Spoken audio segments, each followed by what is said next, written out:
गुरु जी, देव जी, दत्त जी, अलग जी, स्वामी जी, परमात्मा जी, ओम नमो गुरु जी, ओम नमो नारायण. ఈ పదాలు ఇవన్నీ కూడా భగవంతుని చేరే పరమ పదం అంటే మోక్షం అని అన్నా, జన్మ రాహిత్యం అన్నా ఒకటే. భగవంతుని చేరు మార్గములు 4 నిడుగుడి. పెద్దవాళ్ళు ఏం చేశారంటే 4 మార్గాలు ఉండే భగవంతుడు ఉండాలి. గదికి 4 పక్కల 4 ద్వారాలు ఉండే. ఏ ద్వారం వెళ్ళినా భగవంతుని గమనించవచ్చు, చూడవచ్చు. భక్తి ధ్యాన కర్మములు కాగా 4వది జ్ఞాన మార్గం. 1 భక్తి, 2 కర్మ మార్గం, 3వది ధ్యాన మార్గం, 4వది జ్ఞాన మార్గం. అయితే భక్తి మార్గం, భక్తి లేకుండా ఏ మార్గం ఉపయోగపడదు. అందుకని ధ్యానం, ప్రతి దాంట్లోనూ ధ్యానం చేయాలి. ఆఖరి దశలోకి ధ్యానంలోకి వెళ్ళే స్థాయిలోకి రావాలి. అంటే భక్తి ధ్యానాలు కర్మ మార్గంలోనూ జ్ఞాన మార్గంలోనూ మిళితమై ఉండటం వలన మనకి భక్తి ధ్యాన మార్గాలని చెప్పరు. భగవంతుడు కృష్ణ పరమాత్మ ఏం చేశాడంటే లోకేశ్వరి జీవితానిష్ట పురాప్రోక్షమయ అనగా జ్ఞానయోగేన సాంఖ్యానాం కర్మయోగేన యోగినాం. మీకు గృహస్థులకి కర్మ మార్గం, సన్యాసులకి సాంఖ్య మార్గం, జ్ఞాన మార్గం. అంటే ఆ రెండింటిని పాటించి ముందుకెళ్తారు, వాళ్ళు నన్ను కలుస్తారు అని చెప్పారు.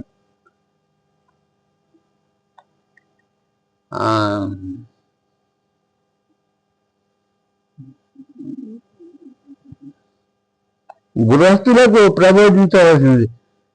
పయనించు దారులు వేరైనా చేరు గమ్యం ఒకటే. అయితే జ్ఞాన మార్గంలో చేరేది యత్వాత్మగత ఏవస్తే అది ఆత్మతృప్త మానవ ఆత్మన్యేవత సంతుష్ట తస్య కార్యం న విద్యతే. జ్ఞానులు అంటే సన్యాసులు చేరేది ఎలాగంటే తను ఆత్మ ఏమిటి, ఎక్కడుంది, ఆ ఆత్మను గ్రహించగలిగి తన ఆత్మను తను ఆత్మలో చరిస్తూ ఆత్మలోనే ఆనందపడుతూ ఉండేవాడే వాడే సన్యాసి.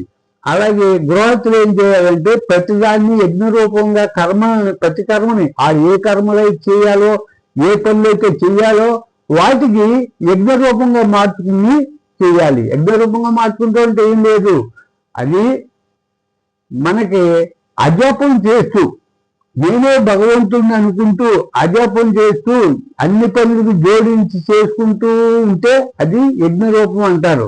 ఆ యజ్ఞరూపంగా కర్మ ఆచరిస్తే గృహస్థుడు ఇద్దరిలో ఇరు మార్గాలలో కూడా రెండిటిలోనూ చేరేది భగవంతుడిని. మీకు ఇక్కడ సన్యాసులు మర్కట న్యాయాన్ని ఏమో సాంఖ్యులకు అంటే సన్యాసులకు అయితే గృహస్థులకేమో మార్జాల న్యాయం. అంటే పిల్లి ఏం చేస్తుందంటే పిల్లల్ని 7 ఇల్లు తిప్పుద్ది. ఇంట్లో పిల్లి ఇంకొక ఇంట్లోకి ఆ పిల్లల్ని ఏం చేస్తుంది, నోటితో కలుసుకుని తీసుకెళ్ళి ఆ ఇంట్లో పెట్టుకుంటుంది. మళ్ళీ అక్కడ కొంతకాలం ఇంకొక ఇంట్లోకి పెడుతుంది. అయితే పిల్లని పట్టుకునేటప్పుడు పళ్ళు గుచ్చుకో, తీసుకెళ్ళి అంత చక్కగా పెడుతుంది. అదే ఎలుకని పట్టుకుంటే ఒక్క దెబ్బన అవుట్. అలాగే ఇక్కడ ఏమిటంటే గృహస్థులు భగవంతుడే రక్షిస్తూ ఉంటాడు. కానీ సన్యాసులు అలా కాదు. కోతి ఏం చేస్తుందంటే ఈయన తర్వాత ఆ పిల్ల అది పట్టుకుని పాలు తాగుతున్నో లేకపోతే ఊరినే ఉండా అటు ఇటు చూస్తున్నా కూడా తల్లిని గట్టిగా పట్టుకోవాలి. అది ఈ కొమ్మ నుంచి ఆ కొమ్మ మీదకి, ఆ కొమ్మ నుంచి ఈ కొమ్మ మీదకి ఆహారంతో దేనికో దూకుతున్నప్పుడు పిల్లలే పట్టుకోవాలి తల్లిని. అలాగే సన్యాసులు భగవంతుని పట్టుకోవాలి కానీ భగవంతుడు వాళ్ళని పట్టుకోడు. ఎప్పుడు అతను మంచి స్థాయిలోకి వెళ్ళి ఆ విధంగా పక్వానికి వచ్చినప్పుడే భగవంతుడు చేరగలుగుతాడు. కానీ మీకు గృహస్థుల్ని పట్టుకున్నట్టుగా సన్యాసులు వాళ్ళు పట్టుకోవాలి భగవంతుడిని. దీన్ని కర్మలన్నీ యజ్ఞరూపంగా తాల్చితే కర్మయోగి.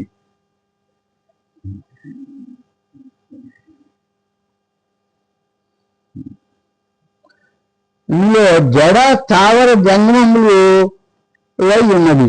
స్థావర జంగమములు ఇక్కడ చచ్చిపుట్టుతూ ఉండును. ప్రకృతి త్రిగుణ స్వరూపంలో ఉన్నది. ప్రకృతి 3 గుణాలు, సాత్విక, రాజసిక, తామస గుణాలు పొంది ఉన్నది. అవి ప్రకృతిలో ఉండే ప్రతి మనిషిని అవి వాటి మీద ఆధారపడి ఉండాల్సి వస్తుంది. క్షేత్రజ్ఞుల కలయికే సృష్టి అయి కూర్చున్నది. క్షేత్రజ్ఞులు అంటే క్షేత్రము అంటే ఈ శరీరం, క్షేత్రజ్ఞుడు అంటే భగవంతుడు. ఈ రెండింటి కలయికే సృష్టి అయి ఉంది. దీనినే రాధామాధవ కలయిక అని అందరూ. అదే అర్ధనారీ తత్వం. అన్ని వైపులా జలం నిండి ఉండగా చిన్న జలాశయంతో పని ఏమున్నది?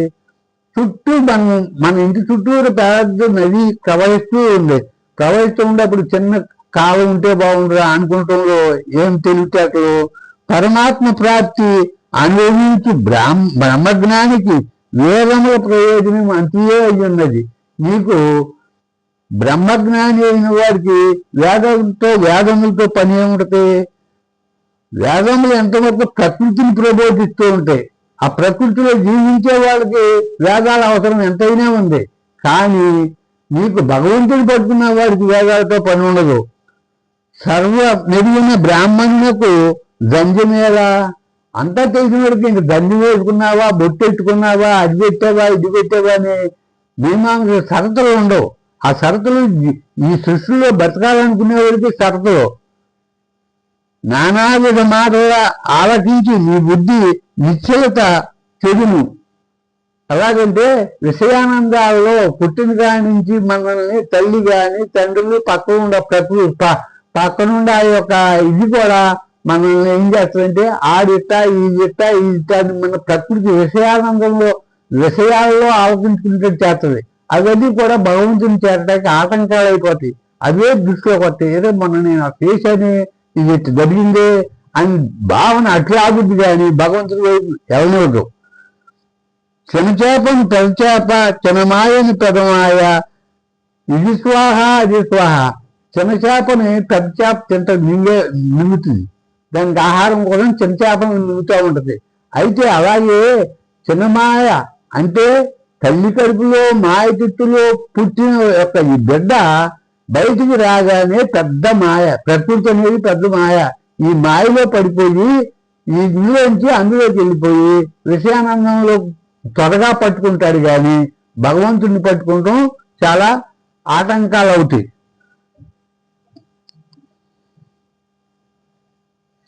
జన్మించినది మొదలు తల్లిదండ్రుల సంగమేమో నానావిధ మాటలాడి ప్రకృతికి దరిచేస్తారు. అవిద్య అంత నేర్చిన జీవుడు తన శరీరమే శాశ్వతమని గోచరించు ప్రకృతియే సత్యమని తలపోస్తాడు. ఇక్కడ మనం చదివే విద్యలన్నీ నాయన నువ్వు చదవరా, ఇదవుతావు, అది చదివితే ఇదవుతావు, ఇది చదివితే అదవుతావు అంటూ అయ్యే చదువు లేకపోతే ఇది చదువు అది చదువు అని మనకు విషయాన్ని ఇప్పుడు కొత్త కూటిగా 10 విద్యలు నేర్చమే కానీ ఇవి విద్యలు కాదు, ఇవి అవిద్యలు. అయితే భగవంతుని చేరేదే విద్య, మిగిలినవన్నీ కూడా అవిద్యలే. మనలో ఓటమికి ప్రకృతియే సత్యమని తలపోస్తాం. మయం మీద మకినం ఎక్కువ అని చచ్చి పుట్టుతూ నింటూ కట్టం చచ్చిన వాడు పుట్టుకోనదు. పునరభిజనం పునరభి మరణం, పునరభి జనని జట్లే చేయను, మళ్ళీ పుట్టి మళ్ళీ సంవత్సరంలో పుట్టడం పడిపోవటమే. ఈ విధంగా గిరగిర ఉండరంగా తిరుగుతూ ఉండటమే. ఈ సంసారం దుస్తారం అని ఎరుగక కృపజూప్తం. మనం సంసారం అంటే భార్యా పిల్లలతో కూడినటువంటిదే సంసారం అనుకుంటాం. కాదు, విషయాల్లో ఉండటం అనేది పెద్ద సంసారం, మహాసాగరం. అది ఏ సాగరాన్ని ఈదటం మామూలుగా సముద్రాన్ని ఈదటం, కానీ ఈ సాగరాన్ని ఈదటం చాలా కష్టం. దానికి పరమాత్మ సంయోగంలోనే ఆత్మానందము ఏర్పడును. ఆత్మానందం పొందిన వాడిని చిత్తప్రజ్ఞుడని అందరు. ఆత్మ జ్ఞానం తెలిసి దాంట్లో ఆనందం పొందిన వాడిని చిత్తప్రజ్ఞుడు అంటారు. స్థూల శరీరం కంటే ఇంద్రియములు బలీయములు, ఇంద్రియముల కంటే మనసు ఎంతో బలీయం, మనసు కంటే బుద్ధి ఎంతో శ్రేష్టం, ఆ బుద్ధి కంటే అత్యంత శ్రేష్టమైనది ఆత్మ. బ్రాహ్మణుని మొదలు చండాలుని వరకు సమబుద్ధి కలిగిన వాడే జ్ఞానిరా. మీకు బ్రాహ్మణుని ఒక విధంగాను చండాలని ఒక రకంగా చూడగలిగలేదు, అందరూ ఒకే దృష్టితో చూడగలిగినాడే వాడే జ్ఞాని. అందరి హితం కోరువాడే భగవంతుని తెలియగలడు. అందరి హితం కోరాలి. శత్రువు మిత్రే పుత్రే బంధవు ఎవరైనా సరే, దుర్మార్గుడైనా మంచివాడినైనా ఒకే దృష్టిలో చూడగలిగే వాడే జ్ఞాని. విషయేంద్రియ భోగములన్నీ దుఃఖ హేతువులే. ఈ విషయాలు అంటే ఈ భోగాలు మనకి ఇది మంచిరా, ఆహా పిల్లి వంటలు భలే ఉండారా, బాగా తింటున్నాం రా అని ఆనందపడతాడు చూసారా, ఇవన్నీ కూడా దుఃఖ హేతువులే. అంతరాత్మ ఎందే సుఖించువాడు బ్రహ్మ నిర్యాణం పొందును. విచిత్రమైన సంసారమునందు తనకు తానే. ఇక్కడ సంసారం అనేది మనలోనే కల్పించుకున్నాం. మనం ఏం చేస్తున్నాం, విషయేంద్రియాలు జోలికి వెళ్ళి ఆటిలో మునిగి అని ఆటిలోనే మునిగి తేలుతున్నాం. చంచలమైన మనస్సు ఏమో విషయములందు పరిభ్రమించును. ఇది చంచలమైంది, కోతి లాంటిది మనసు. ఈ మనసు ఎంత మట్టికి విషయేంద్రియాల జోలికి వెళ్తుంది. ఒక మంచి చెప్తుందంటే ఆడికి ఆవులింతో వచ్చి నిద్ర వచ్చేసేయటం, లేకపోతే ఇతరు మనం భరించేస్తున్నాం, రామ రామ అంటున్నాం కానీ మనసు మాత్రం ఎక్కడో తిరుగుతుంది. అలా చంచలమైంది మనసు. అందుకనే నేను చెప్పేది ఏంటంటే, నోటితో చేసేది 3 రకాలైన జపం అంటారు. జపం చేస్తూ మనసు నుంచి వేరే చోట పెట్టచ్చు, కానీ శ్వాస మీద శ్వాసతో నీకు ప్రణవాన్ని జోడిస్తే నీ మనసు ఎక్కడ ఉంటుంది, ప్రణవం మీదే ఉంటుంది, బయటికి పోదు. అందుకని ఇది కొన్ని వేల రెట్లు మనకి జపం కంటే ఈ అజపం చాలా శ్రేష్టమైంది. అటు మనసునేమో సదే పదే మరల్చి పరమాత్మ ఎందే చిరముగా ఉంటుము. ఏం చేయాలి, మనసు ఇది చంచలమైంది, అది యథార్థమే. కానీ మనసు అటు పోతున్నప్పుడల్లా మనం తీసుకొచ్చి మళ్ళీ భగవంతుడిని పెట్టాలి. అందుకని క్షమకారణం ఉచ్యతే, ఆరుక్షోర్మునేర్ యోగం కర్మకారణం ఉచ్యతే, యోగారూఢస్య తస్యైవ క్షమకారణం ఉచ్యతే అంటాడు. క్షమము అంటే మన మనసు ఏం చేస్తుంది, పదే పదే ఇతరత్ర వెళ్ళిపోతుంటే దాన్ని తీసుకొచ్చి మళ్ళీ భగవంతుడిలో పెడుతూ ఉండాలి. అది శమం. యోగం నీకు యోగానికి అంత అర్థమైంది, నీకు సబ్జెక్ట్ తెలిసింది. ఓహో మనం ఈ దారం పెడితేనా భగవంతుని చేరేది అని గ్రహించాం, బాగానే ఉంది. కానీ మనసు ఒప్పుకోదు, ఇటో ఒకటి పరిగెత్తా ఉంటుంది. దాన్ని తీసుకొచ్చి మళ్ళీ పెట్టాలి, మళ్ళీ తీసుకొచ్చి మళ్ళీ ఆత్మలో చేస్తూ ఉండాలి. అలా చేరుస్తూ ఉంటేనే దాన్నే సాధన అంటారు. సాధన ఇవన్నీ ఏంటంటే, ఈ సాధన ఏం చెయ్యాలి అనేది ఎన్నో కోణాలలో భగవంతుడు చేరే మార్గాలు, కోట్ల మార్గాలు ఉన్నాయి. అయితే ఇది ప్రతి మనిషికి, సంసారులకి సన్యాసులకి అందరికీ సులువు మార్గంగా, తేలిక మార్గంగా మనం అనుభవించే ఏదైనా అనుభవించు. ఏం తింటావు తిను, ఏం చేస్తావు చెయ్యి, కానీ భగవంతుడు అనేవాడిని మర్చిపోకోకుండా ఉండాలి. అంటే ఇక ప్రణవోపాసన లేకపోతే నాగోపాసన, ఈ ఉపాసన 2 మాత్రమే మన పాపపుణ్యాలని కట్ చేసి తీసుకెళ్తాయి. కానీ ఇంకా ఏ పూజలు పునస్కారాలు ఇవన్నీ పుణ్యఫలాన్ని తెచ్చిపెడతాయి. అంతేగాని పుణ్యఫలం బంగారు సంఖ్యలు. అందుకని పుణ్యఫలాన్ని తీసుకెళ్తే మనం మోక్షం రాదు. తన ఆత్మ సర్వప్రాణుల యందును ప్రాణులన్నింటినీ తన ఆత్మ యందు కల్పితం గావించవలే. ఎలాగంటే ముందు మనం ఒక ఫ్యాను మాట గర్ర అంటుంది, అది దాన్ని మనం ప్రణవాన్ని జోడించుకోవాలి. ఓం ఓం ఓం అంటుంది, ఓహో ఓం ఓం అంటుంది అని కొంతకాలానికి. అలాగే ఏ శబ్దం ఉన్నా కూడా అది జోడించుకోవాలి ముందు మనం. అది ఏంటి ప్రణవాన్ని జోడించుకుంటే కొంతకాలానికి అది ప్రణవం అలవాటు అవుద్ది. ఇవన్నీ ఏంటంటే అది ఆటో మోత వేరు, లారీ మోత వేరు, బస్సు మోత వేరు. ఆ మోతలను ఏం చేయాలి మనం ముందు ప్రణవం నాదానికి వీటికి జోడించుకోవాలి. జోడించుకుంటే అది తత్వం అన్నిటిలోనూ మనం చెవు ఒగ్గి చూస్తే భూమి కూడా ప్రణవాన్ని బోధిస్తూ ఉంటుంది. జలఘోష అది ప్రణవాన్ని బోధిస్తూ ఉంటుంది. అలాగే అగ్ని మండేటప్పుడు అది పట్టపమంట మండుతూ ఉంటుంది, అందులో ఓం అన్నట్టు ఉంటుంది. ఇవన్నీ నువ్వు ప్రణవాన్ని జోడించుకోవాలి. జోడించుకుని మనకు తగినలా మనకి అది ప్రణవంలాగా వినపడుతుంది. అంతరాత్మను పరమాత్మ ఎందు లగ్నం వచ్చిన వాడు పరమ శ్రేష్ఠుడు. ఇక్కడ అందుకని ఏమంటాడంటే అత చిత్తం సమాధాతున్న శక్నోచిమై స్థిరం అభ్యాస యోగేన తతో మామిచ్చాప్తం ధనంజయ అంటారు భగవంతుడు. ఏమంటాడంటే నువ్వు నా మీద మనసు పెట్టుకో. ఒకవేళ నీ మనసు నా మీద పెట్టుకోలేకుండా పక్కకు వెళ్ళిపోతుంది అనుకో, అభ్యాసం చేయి. అలాగే అభ్యాసం ఏమంటాడు, ఒకవేళ అభ్యాసేప్యసమద్వేసి మత్కర్మ కర్మోభవ. ఒకవేళ అభ్యాసం చేయటం కూడా నీ వల్ల అవ్వకపోతే నా కర్మలు చేయి. ఇవన్నీ కర్మలు చేయటం అంటే ఏంటి, కర్మకి యజ్ఞరూపంగా చేయటం. అలాగే ఒకదాన్ని చేయలేకపోతే ఇంకో రకంగా కాబట్టి ఇంకో రకంగా 4-5 రకాలుగా చెప్పుకొచ్చాడు భగవంతుడు. అది ఏమిటంటే వేలకొలది మనుషుల్లో ఏ ఒక్కరో భగవంతుని గురించి తెలుసుకున్నట్టుకు ప్రయత్నించను.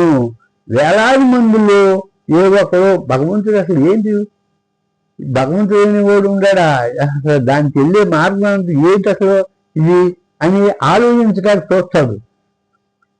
అట్టి వేలాది మందిలో ఏ ఒక్కడో పరమాత్మ తత్వమును ఎరుంగును. అలా వేలాది మందిలో వెళ్ళి అయితే ఏ ఒక్కడో తత్వాన్ని తెలుసుకుంటాడు. ఆ తత్వం తెలిసిన వాళ్ళలో సాధన లేక కొంతమంది బాధపడతా ఉంటారు. అలా సాధన కలిగిన కొంతమంది సరైన గురువుని చేరక, గురువు లభ్యం కాక అలాగా పాడైపోయి ఉంటారు కొంతమంది. అందుకని సరైన గురువుతో చేసి, అంటే గురువు అంటే ఇక్కడ పిల్లలు పుడితే కానీ తండ్రి తల్లో అని పేరు వస్తుంది. అలాగే తండ్రి అనే పేరు రావాలంటే పిల్లలు కలిగి ఉండాలి. అలాగే గురువు అనే శబ్దం ఎక్కడ అంటే ఎవరైనా తన శిష్యుల్లో ఒకడు మోక్షానికి అర్హుడైతే, మోక్షానికి వెళ్ళగలిగితే, మోక్షం అనేది చనిపోయినాక శవం ఏం చేస్తుంది, అందుకని బతుకుండగానే మోక్షం. ఆ మోక్షానికి వెళ్ళగలిగితే అప్పుడు వాడు గురువు అనే శబ్దం రాగలుగుద్ది. సుఖకర్మలను చేస్తూ సుఖ సంపదలను కోరు వారు అర్ధార్థులు. ఇక్కడ ఆర్ధో జిజ్ఞాసు అర్ధార్థి జ్ఞానీచ పరతర్షభ అంటాడు. అందరూ 4 రకాలైన భక్తులు భగవంతుని సేవిస్తూ ఉంటారు. వాళ్ళు కొన్ని బాధలు కలిగి భగవంతుడా అనుకుంటామో, లేకపోతే కోరిక భగవంతుని చేరాలని జ్ఞానంతో వెళ్ళేవాళ్ళు కొంతమంది. ఇలా రకరకాలుగా 4 రకాలుగా ఉంటారు. ఐహిక విషయములపై ఆసక్తిని వీడి పరమాత్మ తత్వజ్ఞానంపై ఇచ్చగలవాడు జిజ్ఞాసుడు. అలాగే పరమాత్మ ప్రాప్తి నొందిన వాడు జ్ఞానులని చతుర్విధ భక్తులు. 4 రకాలైన భక్తులు మీకు లోకంలో ఉన్నారు.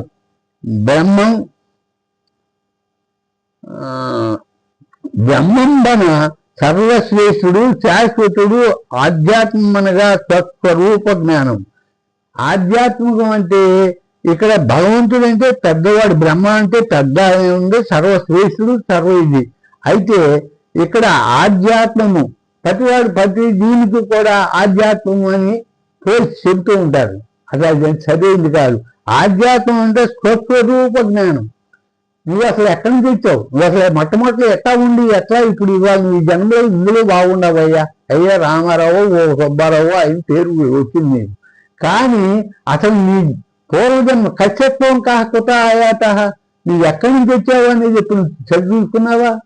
నువ్వు అదే స్వస్వరూప జ్ఞానాన్ని ఆధ్యాత్మం అంటారు. అది స్వస్వరూప జ్ఞానం. ఇప్పుడు నేను ఇంతకాలం చెప్తున్నా, ఇంకా చెప్పబోతున్నా, ఏం చూస్తున్నా స్వస్వరూప జ్ఞానం గురించే చెప్పేది. అంతేగాని బయట విషయాన్ని గురించి పోల్చి చెప్పేది ఉండదు. కృత్యాది కర్మలను కర్మయందు, కర్మ అంటే ఏంటి? కర్మ, అకర్మ, వికర్మ, సకర్మ, అలాగే నిష్కామ కర్మ, వ్యభిచార కర్మ, అలాగే విద్యుత్ కర్మ అనే కర్మలో చాలా 7-8 రకాల కర్మలు ఉన్నాయి. ఏ కర్మ అసలు మనం చేసేది ఏ కర్మలో ఉన్నాం? ఏ కర్మ అయితే ఇది చేయవలసిన పనా చేయకూడని పనా అనేది ఆలోచించుకోవాలి. కర్మలు ఈ ఏమిటంటే కృత్యాది కర్మల్ని, అంటే భగవంతుడు మనల్ని పుట్టించాడు. జన్మింప చేసినప్పుడు ఏ రూపంలో జన్మింపజేశాడు? అయితే అందరూ భగవంతుడు అందరినీ ఒకేలా సృష్టించాడు. సృష్టించడంలో కానీ మనసు చేరింది.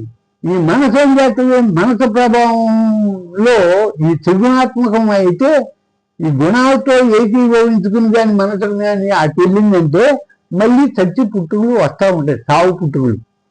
అలా భగవంతుడి వైపే నడిస్తే సావు పుట్టుకలు ఉండవు, జన్మరాహిత్యం అవుద్ది. దీన్ని మనం అందుకని పుట్టించడం భగవంతుడు చేసేది ఒకరినొకలా చూడాల. తర్వాత ఎవరి కర్మ ఆడే అనుభవించుకుంటూ పోతున్నాడు. సృష్టి ఆది కర్మని మనం భగవంతుడు మొట్టమొదటిలో ఏ రకమైన సృష్టిలో చేశాడో మళ్ళీ భగవంతుల్లో చేరడానికి మనం పుట్టాం. తర్వాత మళ్ళీ భగవంతుల్లో చేసే కర్మ అంటారు. కర్మ అంటే మళ్ళీ భగవంతుల్లో చేరే పన్నే కర్మ అంటారు. సకర్మ అంటే మంచి కర్మరా అనేది అర్థం కాదు, అవగాహన అవుద్ది అందరికీ.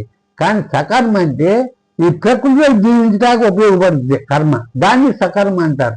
ప్రకృతిలో పూజలు చేయాలి, ప్రకృతిలో జీవించాలంటే పూజలు చేయాలి, ఆ పూజలు చేయాలి, యజ్ఞాలు చేయాలి. ఈ విధమైన పనులన్నీ చేస్తూ ఉంటుంటే సకర్మ అంటారు. అది ప్రకృతిలో జీవించడానికి. నువ్వు జీవించుంటే కదా, నీ శరీరంలో నువ్వు ఉంటే భగవంతుని చేసే ప్రయత్నం చేస్తావు. శరీరంలో లేకపోతే ఏం చేస్తాం మనం? అందుకని శరీరం కోసం కూడా మనకు అవసరం కనుక సకర్మ అంటారు దాన్ని. అలాగే సృష్ట్యాది కర్మలను కర్మ అంటారు. ఉత్పత్తి వినాశనశీలుడైన పదార్థములను కూడా భూతాలు అంటారు. భూతములను ఏంటంటారంటే, భూతం అంటే పిశాచం అని కాదు అర్థం. భూతం అంటే ఇక్కడ ఉత్పత్తి వినాశశీలమని, ఉత్పత్తి అవుతాయి మళ్ళీ నాశనం అయిపోతాం, పాడైపోతాం, కలిసిపోతాం, మళ్ళీ మరణిస్తూ ఉంటాయి. మళ్ళీ దీన్ని ఉత్పత్తి వీటిని భూతాలు అంటారు. ప్రతి ప్రాణి కూడా ఒక భూతమే. హిరణ్మయుడైన పురుషుడే ఆది దైవం. పిండాండములు అనుకుని అంతర్యామియే అది యజ్ఞం. అది యజ్ఞం అంటే అలాగే కృష్ణ పరమాత్మకు ఎవరు ఈ మహాభారతంలో ముందు ఏం జరుగుద్దంటే ఇక్కడ యజ్ఞం చేస్తారు. యజ్ఞం చేసి దీన్ని ఎవరికి ఇవ్వాలి, ఇది ముందు ఫస్ట్ ఎవరికి ఈ యొక్క యజ్ఞ ఫలితాన్ని ఇవ్వాలి అంటే అప్పుడు భీష్మాచార్యులు ఏం చేస్తాడు? కృష్ణుడు నామం చెప్తాడు. కృష్ణుడి యొక్క పేరు చెబితే అప్పుడు శిశుపాలుడు ఏమి జడ్జి అని చెప్పేసి తిడతా ఉంటాడు. అయితే శిశుపాలుడు చేసే పనికి కోపం వచ్చి కృష్ణుడు ఒకసారి చదువుతుంటే, మరి మేనత్తే కదా, మేనత్త కుమారుడు శిశుపాలుడు. మేనత్త ఏం చేస్తుంటే, నాయన ఒరే ఒకసారి రోజు అన్నాడు లేరా, నువ్వు కనుక ఏం 100 సార్లు అంటే అప్పుడు తప్పు, ఒకసారి అంటే 2 సార్లు ఏముంది అని సరిచేసి. అయితే అత్తగారి దగ్గర ఏం చేశాడు? 100 తప్పులు చేసేదాకా అనేదాకా కూడా ఏమి అనని వాగ్దానం చేశాడు శ్రీకృష్ణ పరమాత్మ. అందుకని శిశుపాలుడు తిరగమంటే 1, 2, 3 అని లెక్క వేసుకుంటూ 100 తప్పులు అయితే 101 తప్పులోకి వెళ్ళాడు. 101 సారి తిరగ మొదలెట్టాడు. అప్పుడు విష్ణు చక్రం వేసి శిశుపాలుడిని అంతం చేస్తాడు. అది యజ్ఞరూపుడు ఎవరు అంటే భగవంతుడే. మనుషుడు అవసాన దశలో ఏ భావంలోకి దేహాన్ని త్యాగం చేస్తాడో ఆయా స్వరూపంలో పొందును. మనం ఇప్పటి నుంచి ఎందుకని సాధన చేయాలి అంటే చనిపోయేటప్పుడు, ప్రాణం పోయేటప్పుడు అది అంటూ ఉంటుందంటే మళ్ళీ ఆ భావన వచ్చి కావాలని ఆఖరు. లేకపోతే అప్పుడు చేద్దాంలే అనుకుంటే ఆ టయానికి ఆ భావన రాదు. యద్భావం తద్భవతి. అందుకని ఆ భావన వస్తే ఏ భావంలో చనిపోతే ఆ భావంలోనే మళ్ళీ ఉద్భవించడం అవుతుంది.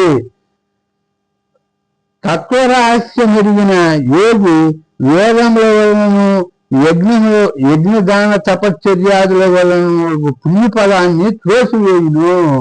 ఇక్కడ ఏంటంటే మామూలుగా కొన్ని మంచి పనులు చేస్తాం, మనం చెయ్యాలి కూడా. అయితే భక్తి కార్యక్రమాలు, పూజలు పునస్కారాలు చేసినప్పుడు మనకు పుణ్యఫలం వస్తుంది, దాన్ని ఆశించడు. అందుకని మీరు ఏమంటాడంటే జ్ఞానం మెరుగు, ఆ జ్ఞానం కంటే ధ్యానం మెరుగు, ఆ ధ్యానం కంటే ఇంకా మెరుగు ఏంటంటే ఫలత్యాగం. వచ్చిన మన ఫలాన్ని త్యాగం చేసేయటం మెరుగు అంట. అది ఆఖరి దశ. అందుకే త్యాగం, మనకు వచ్చిన దాన్ని పుణ్యపదాన్ని కూడా త్యాగం చేసేయాలి, భగవంతుడికి ఇచ్చేయాలి. ఇస్తే అప్పుడు మనం మోక్షానికి వెళ్తాం.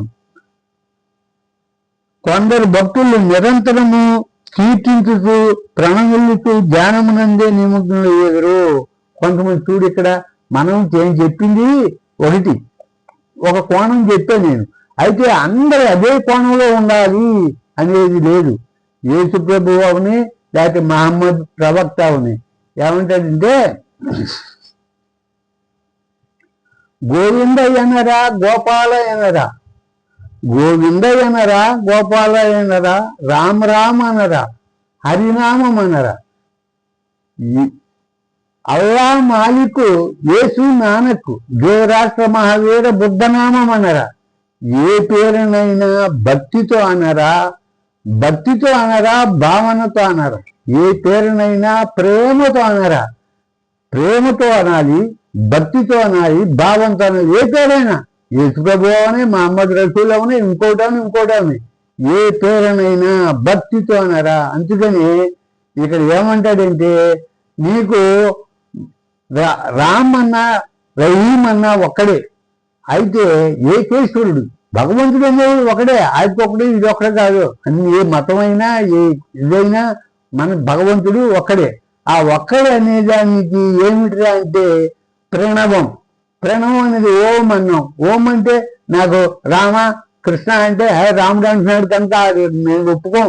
అంతాకి మహమ్మదీలు ఒప్పుకోవటానికి లేదు, అందరూ ఒప్పుకుంటారు, అన్ని మతాల వాళ్ళు ఒప్పుకుంటారు ప్రణవం. ప్రణవం శ్వాస మీద జోడించు అంతే. చాలా చిన్న విషయం కదా.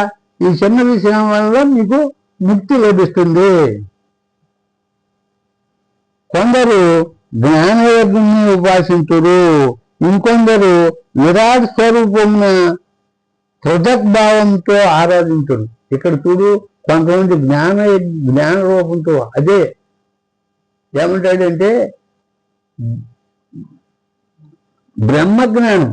ఈ బ్రహ్మజ్ఞానం అనేది భగవంతుని దీనిలో ఈ యొక్క భావంతో యజ్ఞం చేస్తా ఉంటాడు. అది భావనే, ఆ భావన ముఖ్యమైనది కనుక దీన్ని యజ్ఞమును. కొంతమంది ఏం చేస్తారు, విరాట్ రూపాన్ని. అంటే విరాట్ రూపం అంటే మనం భగవద్గీతలో భగవంతుడు చూపిన విరాట్ పురుషుడు అంటే అదే ఉండాలి, ఇదే ఉండాలి, నేను అంతే ఉండాలి అనే విధానం అంటే హిందువులు గ్రహిస్తారు. కానీ అలా కాదు, అన్ని మతాలలో గ్రహించేది ఏంటంటే విరాట్ రూపం అంటే నేను అనేది గ్రహించా. నా ఆత్మలో నేను, ఓహో ఇది ఆత్మ ఇలా ఉందా అనేది. ఆత్మ అనేది అనుభవం, కానీ ఒక ఆత్మ అనేది దర్శనం కాదు. దర్శనం ఎందుకు కాదు, ద్వైతం. అక్కడ నువ్వు చూసేవాడు ఒకడు, చూడబడేది వేరొకటి. ఆ బీరువా చూశాను, బీరువా నేను కాదుగా, అందుకని నేను బీరువాని చూడగలుగుతున్నా. అది ఆత్మ అనేది నేనే ఉన్నప్పుడు అది చూడగలిగేది ఎట్లా అవుతుంది, ద్వైతం ఎలా అవుతుంది? కనుక అనుభవం, నేను అనేది అనుభవం, కానీ అది దర్శించేది కాదు. ఈ అనుభవాన్ని ఈ యొక్క అన్ని మతాల వారికి, ప్రతి దీనికి కూడా, ప్రతి మానవుడికి కూడా ఉపయోగపడేది ఏంటంటే ప్రణవం, లేకపోతే నాదం. ప్రతి వారికి సాయిబులు చెవులు పెట్టుకుని ప్రాక్టీస్ చేసి చూస్తే నాదం లోన నుంచి బయటికి, లోన భగవంతుడు ఏ విధంగా ఘోషిస్తున్నాడో వాళ్ళకి వినపడదా? మరి క్రైస్తవులు వినబడగా చెవులు మూసుకుని ఒకసారి వినమని లోన్ నుంచి నేనే భగవంతుని లోన్ నుంచి ఘోషిస్తున్నది వినపడుతుంది. అది నాదం. ఆ నాదాలు 10 రకాలు. ఆ 10 రకాల నాదాలు కూడా వినొచ్చు, ఏ మతం వాడైనా వినొచ్చు. అది అందరికీ ఉపయోగపడేది. అందుకని వాళ్ళకి భేదాలు రావు. దీన్ని అది ఓం నమో నారాయణ.